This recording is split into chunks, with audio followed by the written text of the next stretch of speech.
پہچاننے میں ہوتا ہے کہ مجھ سے کہاں غلطی ہو گئی، کس جگہ جا کے کمزوری میں نے دکھائی۔ ہر انسان اچھی، ٹھنڈی، خوبصورت، سکھ والی زندگی چاہتا ہے۔ اللہ کریم نے سورہ نحل کے اندر ارشاد فرمایا من عامل صالحا من ذکر او انثی، فرمایا جو بھی اچھے عمل کرے چاہے مرد ہو چاہے عورت ہو، وہو مؤمن، شرط یہ ہے کہ مومن ہو، فلنحیینہ حیاتا طیبہ، فرمایا ہم اسے پاکیزہ زندگی عطا فرما دیں گے، حیات طیبہ دے دیں گے اسے، پاکیزہ زندگی۔ شرط کیا ہے؟ من عاملہ صالحا، نیک عمل کرے۔ کون سے عمل کرے؟ اٹھنا بیٹھنا، کھانا پینا، چلنا سونا جاگنا محتاط ہو اس کا، وہ نیکی کرے۔ قرآن پاک کے لفظوں کے حسن پر غور فرمائیے گا، فرمایا فَلَنُحْيِيَنَّهُ حَيَاتًا طَيِّبًا، ہم ضرور اسے پاکیزہ زندگی عطا فرما دیں گے، صاف ستھری زندگی، معیاری زندگی، خوبصورت شب و روز، آئیڈیل زندگی جس کو لوگ کہیں گے، وہ والی زندگی اسے دیں گے۔ اور دوسرے مقام پر سورہ طٰہٰ کی آیت نمبر 124 میں فرمایا وَمَنْ أَعْرَضَ عَنْ ذِكْرِی، جو ہمارے ذکر سے منہ پھیرے گا، جو ہمارا کھا کے چہرہ کسی اور طرف کرے گا، جو چلے گا ہماری زمین پر لیکن توجہ کسی اور طرف ہوگی، آسمان کی چھت ہماری بنائی ہوئی لیکن اس کے خیالات کہیں اور ہوں گے، فَإِنَّ لَهُ مَعِيشَةً ضَنْكًا، فرمایا ہم اسے تنگ زندگانی عطا کر دیں گے، اس کی زندگی تنگ ہو جائے گی، اس کی معیشت تنگ ہو جائے گی۔ گناہ زندگی کو تنگ کر دیتے ہیں، نیکی زندگی میں آسانی پیدا کرتی ہے۔ آپ کو اگر زندگی میں سکون چاہیے ہو تو آپ کسی غریب کی خدمت کر کے دیکھیں، اللہ کتنا سکون عطا کرتا ہے۔ آپ بڑے پاورفل بھی ہیں، بڑے طاقتور بھی ہیں اور بڑے باوقار بھی ہیں، لیکن کسی کو گالی دے کے آپ کا دل کبھی ٹھنڈا نہیں ہوگا، تکلیف ہوگی، اس کے اندر آزمائش ہوگی۔ ڈاکٹر ریسرچ کرتے ہیں، ڈاکٹر وہ کہتے ہیں گناہ کرنے سے آدمی جسمانی طور پر کمزور ہوتا ہے، لیکن وہی عمل اگر وہ بطور نیکی کرتا ہے تو اللہ اس میں اسے قوت عطا فرماتا ہے، اسی عمل میں اللہ اسے قوت عطا کر دیتا ہے۔ میں صرف اشارہ دے رہا ہوں، اس بات کی تفصیل میں نہیں جانا چاہتا۔ میرے عزیز یہ یاد رکھیں کہ نیکی آپ کو سکون دے گی، نیکی آپ کو ٹھنڈا کرے گی۔ اللہ تبارک و تعالیٰ نے قوموں پہ عذاب نازل کیا اور قرآن مجید فرقان حمید نے ان قوموں کے تذکرے بیان فرمائے۔ بھائی کس لیے بیان کیے؟ کہ ہم عبرت حاصل کریں، ہم یہ غور کر لیں کہ یہ کام ہم نے نہیں کرنا، اس کام سے ہم نے بچنا ہے، ہم نے غور کرنا ہے کہ یہ چیز ہمارے اندر۔ لوگ کہتے ہیں نہیں جی نہیں، ہم پہ یہ عذاب نہیں آئے گا، بالکل نہیں آئے گا، اس میں شک نہیں۔ پر اللہ نے بیان کس لیے کیا تھا؟ بیان کیا قرآن مجید معاذ اللہ کسی ایسی چیز کا بیان کرتا ہے جس کی ضرورت نہ ہو؟ قرآن پاک نے ایک ایک حرف ایسا بیان کیا جس کی مسلمان کو ضرورت تھی۔ قوم نوح کا ذکر فرمایا قرآن پاک نے، حضرت نوح علیہ السلام کی قوم کو حضرت نوح علیہ السلام نے 1500 سال سمجھایا، 15، کچھ لوگوں نے 950 سال لکھا ہے نا، اعلیٰ حضرت نے لکھا ہے 1500 سال عمر ہوئی حضرت نوح علیہ السلام کی۔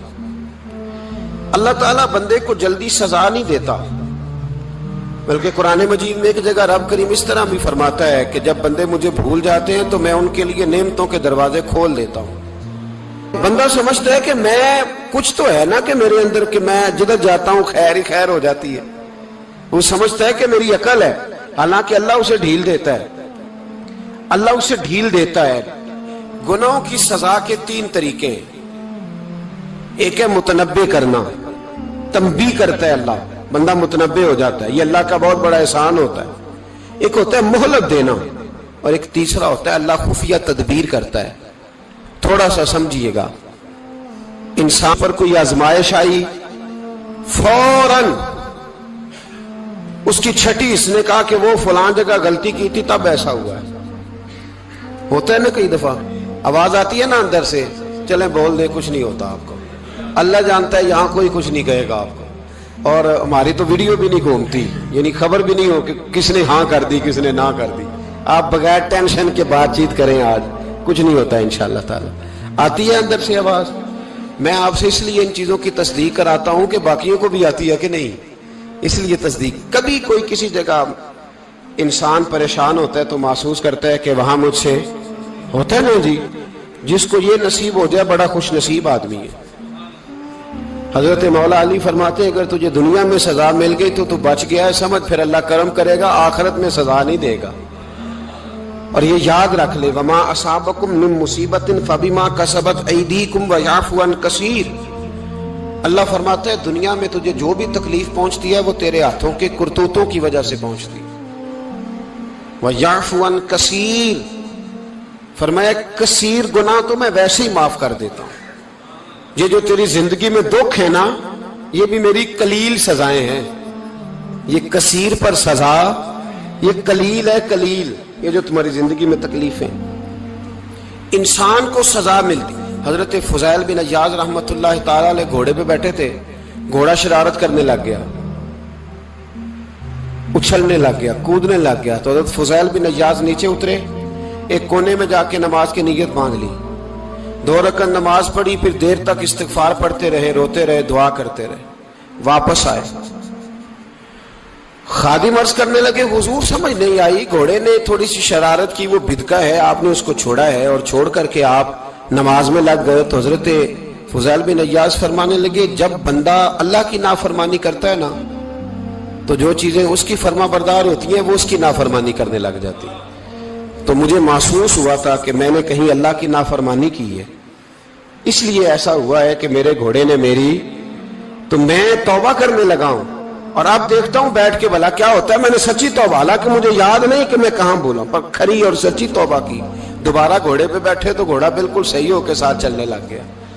میرے بھائی جب یہ تنبیہ ہے اللہ کی طرف سے، یہ متنبہ کیا جاتا ہے کہ تو بعد آ جا. بہت ساری جگہوں پہ انسان کو وقتی طور پر اگر سزا مل جائے، نبی پاک علیہ السلام کی خدمت میں ایک صحابی آئے، بات مضبوط کر دوں، واقعہ سنایا ہے نا تو کچھ لوگ سمجھتے ہیں کہ یہ واقعہ ہے، تو میں ایک حدیث پاک امام بہقی کی لکھی ہوئی عرض کرتا ہوں. نبی پاک علیہ السلام کے ایک صحابی آئے اور ان کا سر پھٹا ہوا تھا، خون بہ رہا تھا. سرکار نے فرمایا کیا ہوا؟ عرض کی حضور ایک عورت جا رہی تھی، میری نظر پڑی، ابھی نظر پڑی ہے کہ میرے آگے ستون آ گیا تو میرے سر پہ لگ گیا. نبی پاک صلی اللہ علیہ وسلم نے فرمایا تیرے لیے خوشخبری ہے، اگر دنیا میں تیری غلطی کی تجھے سزا ملی ہے تو پھر رب تجھے قیامت میں سزا نہیں دے گا. پھر اللہ قیامت میں سزا، بعض گناہ ایسے ہیں جن کی یہاں بھی سزا ملے گی اور وہاں بھی ملے، لیکن میرے بھائی پہلی بات یہ ہے کہ اللہ تعالیٰ اس غلطی کی یہی سزا دے لے اور دعا فرمائے اللہ تبارک و تعالیٰ یہاں بھی معافی عطا فرمائے، وہاں بھی معافی عطا فرمائے، اللہ درگزر ہی فرمائے. لیکن میرے بھائی ایک تو یہ سزا، ایک سزا یہ ہوتی ہے کہ انسان جب گناہ کرنے لگتا ہے تو اللہ نعمتوں کے دروازے کھولتا ہے، مہلت دیتا ہے. 500 سال تک فرعون کو مہلت دی. کتنے؟ یہاں جو 5 سال حکومت کر لیتا ہے وہ کہتا ہے سب سے قابل میں ہی ہوں، مجھے مہلت جو ملی ہوئی ہے. 500 سال مہلت دی اللہ تعالیٰ نے. اور فرعون کی قوم پر پتہ عذاب کس طرح کے آئے تھے؟ ٹڈیاں مسلط کر دی اللہ نے.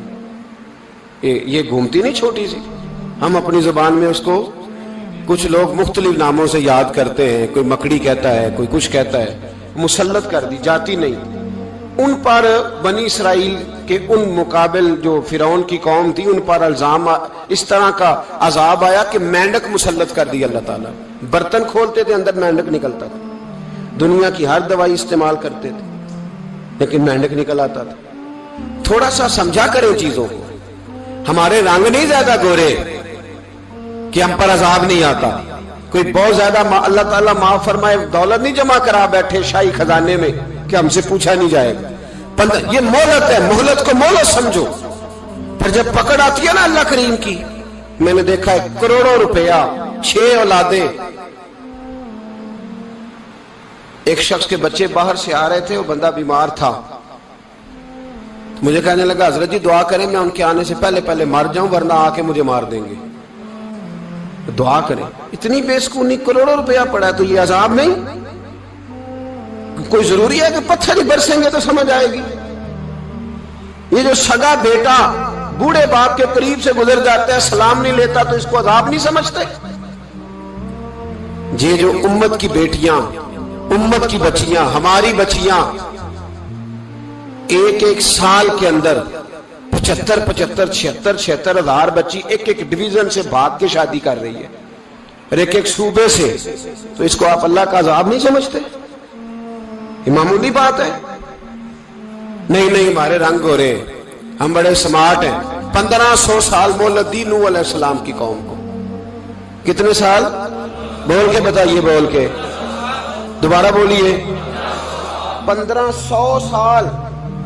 کوئی آدمی اپنی سمارٹنس پہ خوش نہ ہو جائے کہ 20 سال ہو گئے، میں تو نافرمانی بھی کر رہا ہوں، روٹی بھی پک رہی ہے، میں تو حرام بھی کھا رہا ہوں، پھر بھی سب ٹھیک ہے. 1500 سال مہلت دی. پھر حضرت نوح کہنے لگے اللہ میں نے تو بڑا سمجھایا، نہیں باز آتے. تو رب کریم نے فرمایا کشتی بناؤ. اللہ کے پیغمبر کشتی بنانے لگے تو قوم مذاق اڑانے لگ گئی. اب کیا کرنے لگے ہو؟ اب کشتی بنانے لگے ہو، خیر تو ہے، قوم مذاق اڑا رہی ہے. حضرت نوح علیہ السلام کا آپ نے کشتی بنائی، پانی کہاں سے نکلا؟ نہ بارشیں ہوئی، نہ سیلاب آئے. ایک تندور تھا، اس کے اندر سے پانی نکلنا شروع ہو گیا. کبھی تندور سے بھی پانی نکلا ہے، پر جب نکالنے والا چاہتا ہے تو وہاں سے بھی ایک تندور سے پانی نکلا. اتنا نکلا، اتنا نکلا، اتنا نکلا کہ قوم ساری ڈوب گئی. قرآن مجید کے صفحات شہادت دیں گے کہ حضرت نوح کی قوم کا بچہ بہ گیا. بچے صرف وہ تھے جو حضرت نوح کے ساتھ ہو گئے، تباہ ہو گئی. اللہ بے نیاز ہے، بے نیاز. 1500 سال مہلت ملے اور تو پھر بھی کہے رب بڑا کریم ہے، معاف کر دے گا. 1500 سال تجھے گنجائش دے اور تو کہے کوئی نہیں، بات معافی ملنی چاہیے ابھی بھی. میرے بھائی، حضرت صالح علیہ السلام کی قوم، حضرت صالح نے تبلیغ شروع کی تو کہنے لگے پہلے معجزہ دکھاؤ. جی آج تو نہیں لوگ معجزے مانگتے ہیں. آج بھی لوگ کرامتے اور معجزے، اللہ معاف کرے، جو چیزیں معجزہ تو ہو نہیں نہ سکتا، لیکن آج بھی لوگ، آپ یقین کریں، کہتے ہیں یہ بڑی نمازیں پڑھتا ہے تو پھر بخشا کیوں نہیں گیا، پھر کیوں نہیں منو سلوا کیوں نہیں اترا اس پر، پھر میں بھی اسی طرح ہی ہوں، کیا اس کے اندر خوبی آ گئی؟ مولوی بھی ویسے ہی ہے، صوفی بھی ویسے ہی ہے. لوگ مانگ نہیں رہے، لوگ دلیلیں مانگ نہیں رہے، ابھی بھی لوگ بحث نہیں کرتے. کیا فرق آ گیا جی؟ ویسے ہی ہیں سارے. اللہ تعالیٰ سے ڈرنا چاہیے. ہمیں سامنے والے کی طرف دیکھ کر صحیح ہونے کا حکم نہیں ہے، ہمیں اپنی اصلاح کا حکم ہے. اپنی طرف دیکھ کے اپنے آپ کو ٹھیک کرنے کا. الزام لگا کے گزر جانا، اس کا کوئی مطلب؟ سنو اور یاد رکھو. حضرت صالح علیہ السلام سے کہنے لگے پہلے معجزہ دکھائیں. تو حضرت صالح علیہ السلام نے فرمایا اونٹ کہاں سے پیدا ہوتے ہیں؟ کہا اونٹنی کے بطن سے. فرمایا آؤ میں تمہیں پہاڑ کے اندر سے اونٹنی پیدا کر کے دکھاتا ہوں. کہاں سے؟ پہاڑ کے اندر سے. حضرت نوح ساتھ لے کے گئے تو پہاڑ کے اندر سے اونٹنی نکلی، اور اونٹنی بھی گابن تھی، اس کے پیٹ میں بچہ. اور اونٹنی اتنا دودھ دیتی تھی کہ ساری بستی دودھ پی جاتی تھی، پھر بھی دودھ بچ جایا کرتا تھا. لیکن حضرت نوح علیہ السلام نے فرمایا اب تم نے دیکھ تو لیا یہ اسے، یہ جتنا دودھ دے گی روٹی بھی اتنی کھائے گی. ایک دن تم سارے پانی پیو گے، ایک دن یہ سارا پانی پیا کرے گی. ایک دن تم سارے باقی جانوروں کو گھاس کھلاؤ گے، ایک دن یہ اونٹنی. اور اونٹنی کا نام کیا؟ ناقۃ اللہ، اللہ کی اونٹنی. کس کی اونٹنی؟ نام کیا ہے؟ اللہ کی. یہ اللہ کی اونٹنی ہے. تو حضرت نوح علیہ السلام کی اونٹنی. فرمایا اس کی بے ادبی نہ کرنا. باز نہیں آئے لوگ، باز نہیں آئے. کہنے لگا جی دودھ دینا تو ٹھیک ہے، پر یہ جو سارا پانی پی جاتی ہے نا، یہ صحیح نہیں. یہ جو ساری گھاس کھا جاتی ہے یہ نہیں ٹھیک. دودھ دینا تو ٹھیک ہے پر یہ نہیں صحیح. آپ نے فرمایا اسے کچھ نہ کہنا، اللہ کی اونٹنی ہے. میں کہا کرتا ہوں ان لوگوں نے ناقۃ اللہ کی بے ادبی کی. حضرت نوح علیہ السلام کی اونٹنی کی ٹانگیں کاٹ دی، صالح علیہ السلام کی. اور دیکھو اللہ بڑا بے نیاز ہے، اگر پیدا کرنا جانتا ہے تو حفاظت کرنی نہیں جانتا. لیکن رب کریم نے فرمایا نہ کرنا. انہوں نے ان کے پیر کاٹ دیے، کانوں پہ چھریاں لگائیں. اونٹنی جب مر گئی اونٹنی اللہ تبارک و تعالیٰ کی وہ اونٹنی جب مر گئی تو حضرت صالح علیہ السلام کی قوم پر رب کریم نے زلزلہ بھیجا. اذا زلزلت الارض زلزالہا، جب زلزلے آئیں گے اور جب ان کا زلزلہ آنا زلزلہ آتا ہے نا، کیا کرتی ہے قوم؟ لا الہ الا اللہ، لا الہ الا اللہ، کلمے جاری ہو جاتے ہیں. بلکہ ایک دفعہ ایسا بھی ہوا کہ مسجدوں میں اعلان ہونے لگے زلزلہ آ رہا ہے. جو فجر کے لیے نہیں اٹھے زلزلے کے لیے وہ بھی اٹھ گئے. جن کا دعویٰ ہے نا میری سویرے آنکھ نہیں کھلتی، ان کی لگی نہیں کتنے گھنٹے، بعد میں بھی نہیں لگی. ٹی وی پہ اعلان ہوتے رہے کوئی نہیں آ رہا، سو جاؤ چپ کر کے. لیکن آنکھ لگی. موت سے تو ڈرتا ہے، اللہ سے ڈرتا ہی نہیں. موت کا خوف ہے، رب کا نہیں. زلزلہ آیا، ساری قوم تباہ ہو گئی. بتاؤ اگر ناقت اللہ کی گستاخی ہو تو اللہ ناراض ہو جاتا ہے، اور اگر اولیاء اللہ کی ہو، اگر اولیاء اللہ کی ہو تو رب ناراض نہیں ہوتا. شرم نہیں آتی لوگوں کو داتا صاحب کی بے ادبی کرتے، شرم نہیں آتی لوگوں کو غوث اعظم کی گستاخی کرتے، حیا نہیں آتی جنہوں نے دین پھیلایا ان کی بے ادبی. میں درد سے کہتا ہوں، رو کے کہتا ہوں، اور اگر کلیجہ پھٹ سکے تو میں دکھاؤں زخم کتنے. ایک حج کے موقع پر ایک بابا جی، اس سال 4,80,000 روپے کا پرائیویٹ حج تھا، اور بابا جی کی کیفیت کمزور تھی، بیچارے بیمار تھے. اس کے باوجود وہ گئے. بوڑھے آدمی، جا کے بیٹھیے، بزرگ، اور کتنی مشکل ہے وہاں منا، مزدلفہ، عرفات، طواف زیارت. کتنا مشکل کام ہے طواف زیارت کرنا، طواف وداع کرنا. کس کٹھن سے حج کیا، بڑھاپے میں پیسے بھی لگائے. اور جب وہ روضہ رسول پہ گئے صلی اللہ، اور انہوں نے جا کے نبی پاک صلی اللہ علیہ وسلم کے روضے کی طرف منہ کر کے درود شریف پڑھا تو ایک ملا نے اٹھ کے کہہ دیا تو مشرک ہے. تو میری روح کانپی. میں نے کہا تجھے شرم نہیں آئی، حیا نہیں آئی؟ اس کی عمر دیکھ، کس بڑھاپے میں کہاں سے چلا، کہاں آیا. یہ مشرک ہوتا تو کسی مندر میں جاتا، یہ مشرک ہوتا تو کسی گرجے میں جاتا. یہ مشرک نہیں، یہ مومن ہے. اور یہ وہ والا مومن ہے جس کے سینے میں دل جب دھڑکتا ہے تو خالی دھڑکتا نہیں، ساتھ وہ محمد عربی پہ درود و سلام بھی پڑھتا ہے. شرم نہیں آتی لوگوں کو؟ اتنی بڑی گستاخی کرتے. جو روضہ رسول پہ آیا مشرک ہے. میں نے تو ایک مولوی کو صاف صاف کہا تھا، میں نے کہا اگر میں مشرک ہوں تو نکالو، مشرک کا داخلہ تو یہاں ویسے ہی منع ہے. شرم نہیں آتی؟ اپنی زبان کا ایک پاس کرو کچھ. اتنا ظلم، اتنی بڑی فرقہ واریت امت میں، اتنا امت کو تقسیم کرتے ہو، تمہیں شرم نہیں آتی؟ جہاں سے اتحاد کا پیغام دینا چاہیے وہاں سے تم لوگوں کو فرقے کا پیغام دیتے ہو، ایک مقصود فرقے کی تبلیغ کرتے ہو. خدا را، تو میں کہہ رہا ہوں ناقت اللہ کی بے ادبی پہ عذاب آتا ہے تو اولیاء اللہ کی بے ادبی میں نہیں آتا. داتا صاحب ساری دن کی تبلیغ کرتے رہے، ایک آدمی نے اٹھ کے کہہ دیا جناب وہ تو شرک کا اڈا ہے، تو رب کریم ناراض نہیں ہوتا ان باتوں سے؟ ہمیں خیال کرنا چاہیے، اللہ سے ڈرنا چاہیے. ان چیزوں سے عذاب آتا ہے اور آ رہا ہے. اللہ تعالی ہمیں محفوظ فرمائے. اللہ ہمیں اس سے، قوم لوط پہ بھی عذاب آیا. ہم جنس پرستی، مرد مردوں سے بدکاری کرتے ہیں. حضرت نوح نے سمجھایا کہ یہ کام درست فطرت کے خلاف ہے، یہ کام درست نہیں. جب انسان یہ کام کرتا ہے تو زمین اور آسمان کانپتے ہیں. اب میں کیسے کھول کے بتاؤں؟ میرے پاس اعداد و شمار ہیں کہ پاکستان کے اندر اس کام کی کیفیت کیا ہے اور کس طرح کر کے لوگ، میں تو رونا روتا رہتا ہوں داڑھی کا. لوگ کئی دفعہ کہتے ہیں حضرت صاحب پہلے بھی آئے تھے تو داڑھی کی بات، پھر بھی آئے تو داڑھی کی بات. تو میں رونا روتا ہوں. اس لیے روتا ہوں کہ جو کلین شیو نوجوان ہوتا ہے وہ امرد کے حکم میں ہے، اس پر وہی حکم لگتا ہے جو عورت پہ لگتا ہے. اس کے ساتھ مرد کا اٹھنا بیٹھنا اسی طرح ناجائز ہے جس طرح عورت کے ساتھ. حضرت جنید بغدادی رحمت اللہ تعالیٰ علیہ کے سامنے ایک شخص نے کہا وہ کتنا خوبصورت نوجوان جا رہا ہے، تو آپ فرمانے لگے تو حافظ قرآن نہیں؟ کہا ہاں. فرمانے لگے جا اپنے حفظ کی خیر بنا. وہ شخص کہتا ہے میں نے اس بغیر داڑھی والے کلین شیو نوجوان کو بری نظر سے دیکھا، مجھے قرآن پاک ہی بھول گیا، سارا قرآن پاک بھول گیا. اور کتنے سال میں دعائیں کرتا رہا، بیت اللہ کے طواف کرتا رہا، میں یاد بھی کرتا تو نہیں ہوتا. کیسے؟ اب تو ہمارا نعت کہاں بیوٹی پارلر سے ہو کے آتا ہے. ہم کسی اور کو کیا پیغام دیں؟ وہ پیغام، وہ نظام، وہ طریقہ کار جس کا حکم تھا شریعت میں. قوم لوط پر عذاب آیا.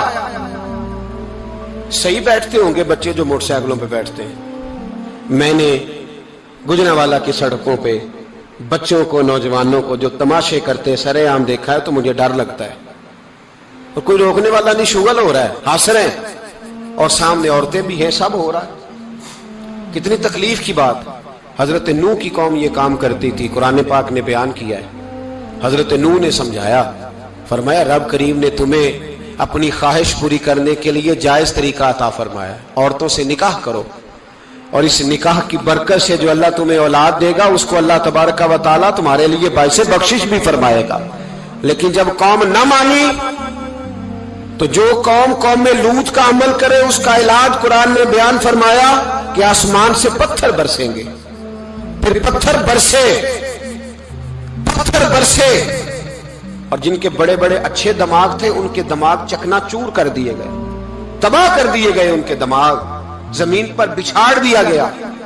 اللہ مہلت دیتا ہے لیکن اس کا مطلب یہ نہیں کہ انسان توبہ ہی نہ کرے. حضرت شعیب علیہ السلام کی قوم پر بھی عذاب آیا, اس لیے کہ بددیانتی کرتی تھی, ناپ تول میں کمی کرتی تھی. میں نے کہا تھا شب قدر کی رات کہ یہ کوئی تماشا ہے کہ شب رات آئی تو ساری رات روتے رہے, یا اللہ معاف کر دے, یا اللہ معاف کر دے, رو رو کے چیخے مار مار روئے.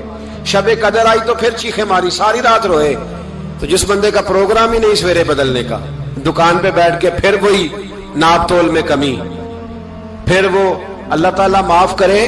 میں ایک مضمون پڑھ رہا تھا تو وہ فوڈ کے اسپیشل لوگ تمہیں لکھا تھا مہربانی کرو ملاوٹ ہی اچھی چیز کی کر لو, مرچ میں کیری تو نہ ملاؤ اینٹوں کی, وہ تو بیمار کرتی ہے, وہ تو خون کی آنتوں کو روک دیتی ہے. وہ کہنے لگا, اور وہ کہتا ہے میں تمہیں بتاتا ہوں کون کون سی چیز ملائی جا سکتی ہے, وہ ملا لو. خدا را اس قوم پہ رحم کرو, مہربانی. ایک دوست ہے ہمارے, میں وزیر آباد میں ان کے گھر بیٹھا تھا تو ایک میڈیکل, میرا کسی شخص پہ اعتراض کرنے کا میں مجموعی بات کرتا ہوں. میں ایسے ڈاکٹروں کو جانتا ہوں جو اللہ تعالیٰ فضل کرے سچ مچ کے نیک ہیں, اچھے لوگ. تو بچے کا میڈیکل سٹور ہے, تو والد بیمار ہو گیا, تو کہتا ہے ابا جی ڈاکٹر صاحب نے کہا آپ کو ڈرپ لگنی ہے. تو سگے باپ کو ڈرپ لگانے لگا تو باپ کیا کہتا ہے پتر تیری مہربانی مینوں کوئی اصلی لائی, وہ نہ لائی جڑی لوکاں نوں لانا ہے. اب وہ پیار سے سنا رہا ہے بات.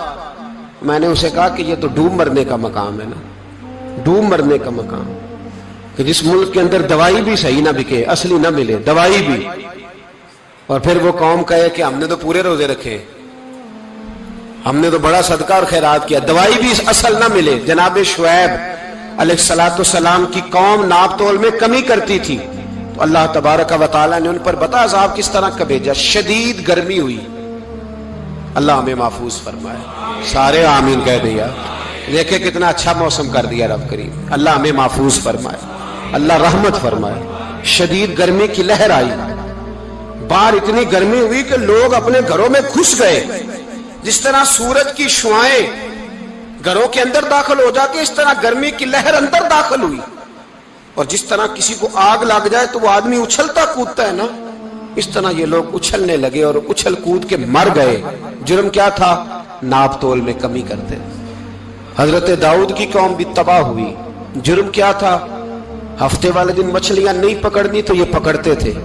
حکم ہے نا مسلمان کو نماز کے ٹائم کوئی اور کام نہیں کرنا, نماز پڑھنی ہے. میرا خیال ہے مسلمان تو فٹافٹ آ جاتے ہیں, سارے پہنچ جاتے ہیں نا مسجدوں میں. ہلکا ہلکا بول رہے ہیں آپ, کیوں نہیں پہنچتے؟ اگر حضرت سیدنا, اور پتہ انہیں سزا کیا ملی؟ اللہ نے فرمایا اس ٹائم عبادت کرنے اور کام نہیں کرنا, وقت نہیں ہے کام کا. انہوں نے مچھلیاں پکڑی, 12,000 لوگ تھے. پتہ مالک نے سزا کیا دی؟ بندر بنا دیا. اللہ کریم قرآن مجید کا پہلا سپارہ پڑھے, فَجَعَلْنَاهَا نَكَالًا لِمَا بَيْنَ يَدَيْهَا وَمَا خَلْفَهَا. اللہ فرماتے ہیں پچھلوں کے لیے بھی عبرت بنا دیا, بعد والوں کے لیے بھی عبرت, نشان عبرت بنا دیا. بندر بن گئے. اور جو ان کے دوست جو بچ گئے تھے ان کے پیر چومتے تھے, روتے تھے. 3 دن بندر بن کے زندہ رہے. پھر اللہ نے سب کو اجتماعی موت دے دی. تو اگر مسلمان سے اللہ کہے کہ نماز کے ٹائم کاروبار نہیں, جمعے کے ٹائم کاروبار, تو مسلمان کہتا ہے نہیں مجھے مہلت ملی ہوئی ہے. یہ تو اس وقت پتہ چلتا ہے نا جب بچے ڈیوٹی لگاتے ہاں ہاں ہاں عذاب آتا ہے اس وقت پتا چلتا ہے. میں نے دیکھا یہ منظر, اس وقت پتا چلتا ہے جب بچے کسی ملازم 6000 کی ڈیوٹی لگاتے, کہتے ہیں ابے کا دھیان رکھنا, ہم دکان پہ بیٹھنے لگے. پھر اسے سمجھ آتی ہے اگر میں نماز کے ٹائم مسجد میں ہوتا تو آج میری اولاد میری خدمت میں ہوتی. میں نماز کے ٹائم مسجد نہیں گیا تو بچوں نے 6000 کا ملازم بٹھایا ہے, ابا جی کا خیال رکھ, ایک نرس بلائی ہے, تو خیال رکھ. کدھر ہوتے ہیں مسلمان نماز کے ٹائم؟ ایک عیسائی نے اعتراض کیا ہے, سنیں, وہ کہتا ہے مجھے لگتا ہے مسلمانوں کے 3 خدا ہیں. مسلمان اڑ گیا, کہنے لگا نہیں ہمارا تو ایک ہے. کہا نہیں 3 ہے. معاذ اللہ استغفر اللہ, ہمارا ایک ہے. کہنے لگا نہیں میں ثابت کرتا ہوں, ایک تمہارا خدا 5 نمازوں کا ہے, ایک رمضان کا ہے, ایک عید کا ہے. لگتا ہے معاذ اللہ عید والا زیادہ تگڑا ہے, تم زیادہ آتے ہو. رمضان والا لگتا ہے اس سے کچھ کمزور ہے, تم تھوڑے آتے ہو. اور 5 نمازوں والا شاید سب سے کمزور ہے. بات عقل کی ہے کہ نہیں؟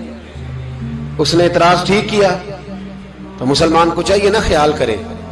ایک یہودی نے لکھا تھا, اس نے کہا تھا جس دن مسلمانوں کی تعداد فجر کی نماز میں اتنی ہو گئی جس دن جتنی جمعے میں ہوتی ہے, اس دن نہ کوئی یہودی سازش کرے گا نہ کوئی عیسائی تلوار نکالے گا. شرط یہ ہے کہ یہ اسی طرح فجر پڑھنے ہیں جس طرح جمعہ پڑھنے آتے ہیں. تو پھر کوئی شخص بھی ان کو کسی جگہ شکست دے سکتا تو اپنے ہمارے گناہ ہمیں پریشان کرتے. یہ جتنی آزمائشیں ہیں ان کے پس منظر میں گناہ ہیں.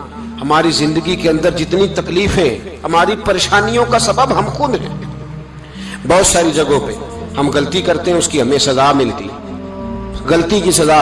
ایک نوجوان نے مجھے بڑی گہری بات سنائی, میرا قریبی تعلق تھا. کہنے لگا گھر میں بڑا مسئلہ ہے, بڑی پریشانی ہے, ماں اور بیوی کا ماحول اتنا سخت ہو گیا ہے کہ نمٹ نہیں سکتا. آپ یقین کریں میں نے ڈیٹیل سے ساری چیز کو سٹڈی کیا, میرے پاس اتنا وقت نہیں ہوتا, پھر بھی میں نے اس فیملی کو پورا پڑھا تو غلطی نوجوان کی نکلی. نہ اس پہ اماں اعتبار کرتی ہے نہ بیوی اعتبار کرتی ہے. اس نے جھوٹ بول بول کے اس طرح کی ماحول پیدا کر دیا ہے کہ کوئی اس پر اعتماد کرنے کو تیار ہے. اگر آپ ناراض نہ ہو تو ایک بات کروں, پتہ ہے گھر میں ماحول کب خراب ہوتا ہے؟ باہر والے ہماری تقریر سنتے ہیں, گھر والے ہمارا عمل دیکھتے ہیں. جب وہ دیکھتے ہیں نا کہ یہ کس طرح کا شخص ہے, اس کے رویے, اس کا کردار, اس کا لب و لہجہ کتنا برا ہے اور یہ کردار کا کتنا کمزور ہے. اعلیٰ حضرت فرمایا کرتے تھے نیک وہ ہوتا ہے جس کی تنہائی صاف ستھری ہوتی ہے. اس لیے ماحول بگڑ جاتا ہے. یہ جو ہم کہتے ہیں نا میرے سجن بڑے بنتے ہیں پھر ٹوٹ جاتے ہیں, کچھ لوگ ایسے ہوتے ہیں جو ان کے پاس جاتا ہے انہی کا ہو جاتا ہے, وہ کہیں اور کے قابل کیوں بھلا؟ اس لیے کہ ان کے کردار میں ٹھنڈک دیکھتا ہے, ان کے لب و لہجے میں مٹھاس دیکھتا ہے, اس شخص میں اتنی خوبصورتی دیکھتا ہے کہ اسی کا بن جاتا ہے. حضرت ابراہیم بن ادم کے پاس ایک نوجوان آیا, کہنے لگا میں گناہ کرنا چاہتا ہوں. فرمانے لگے بالکل کر, اللہ کا دیا ہوا رزق کھانا چھوڑ دے اور گناہ کر.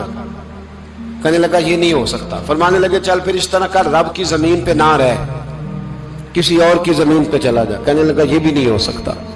فرمانے لگے چل اللہ کی چھت سے نکل جا. کہنے لگا یہ بھی نہیں ہو سکتا. تو آپ رو پڑے.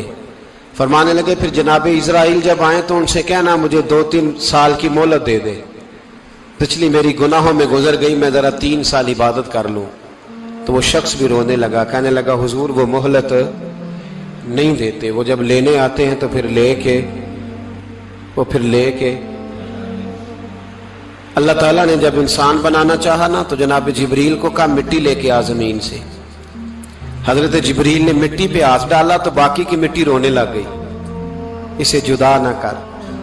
تو جناب جبریل چھوڑ کے چلے گئے. حضرت میکائیل کو بھیجا مٹی لا, مٹی پہ ہاتھ ڈالا تو باقی کی مٹی رونے لگ گئی, چھوڑ کے چلے گئے. جناب اسرائیل کو بھیجا, مٹی پہ ہاتھ ڈالا تو باقی کی رونے لگ گئی, چھوڑ کے نہ جاؤ.